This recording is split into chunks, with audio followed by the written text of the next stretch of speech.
Equity mutual funds उन seeds की तरह होते हैं जो कि कुछ समय बाद एक पेड़ में बदल जाते हैं, यानी लॉन्ग रन में वेल्थ क्रिएट करने की परफेक्ट रेसिपी। इक्विटी फंड्स ऐसे म्यूचुअल फंड्स होते हैं जो कि स्टॉक मार्केट में लिस्टेड कंपनीज के शेयर्स में इन्वेस्ट करते हैं।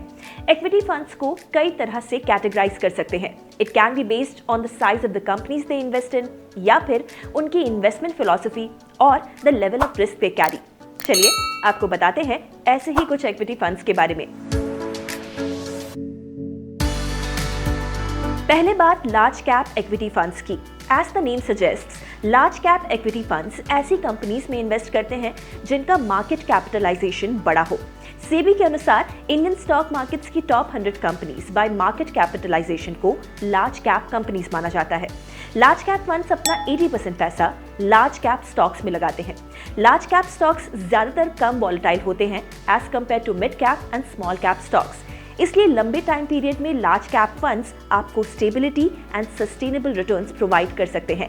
मिड कैप फंड्स उन कंपनीज में पैसे लगाते हैं जिनकी मार्केट कैप के हिसाब से स्टॉक एक्सचेंजेस में रैंक 101 से 250 के बीच की हो। Mid cap funds have at least 65% of investment in mid cap stocks.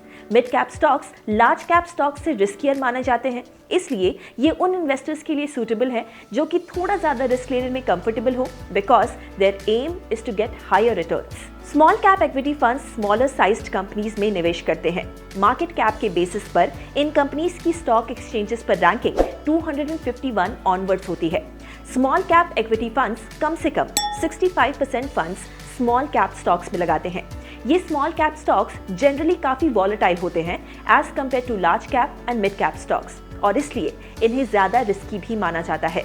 Multi cap equity funds can be considered more flexible.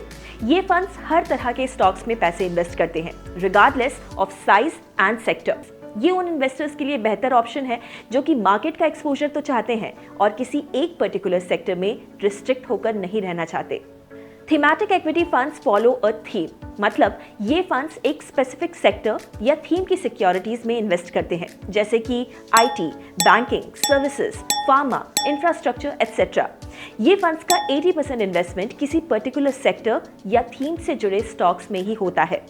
जाहिर सी बात है, इन फंड्स का परफॉर्मेंस सीधा उनसे जुड़े सेक्टर्स पर डिपेंड करता है। ये फंड्स अच्छा रिटर्न दे सकते हैं, but they also come with increased risk.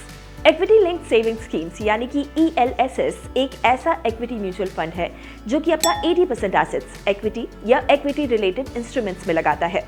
अगर आप ओल्ड टैक्स रिजीम के अंडर आते हैं तो ELSS can help you save taxes. Investments in an ELSS scheme qualify for tax deductions under Section 80C of the Income Tax Act within the overall limit of 1.5 lakh rupees. हाँ, ये याद रखिए कि ELSS में आपको अपना पैसा at least 3 साल तक होल्ड करना होगा। Try the all new Upstocks featuring a reimagined mutual funds experience. बस Upstocks ऐप पर जाइए जहां आपको इक्विटी म्यूचुअल फंड्स के ढेरों ऑप्शंस मिल जाएंगे। Choose the one that aligns with your investment goals.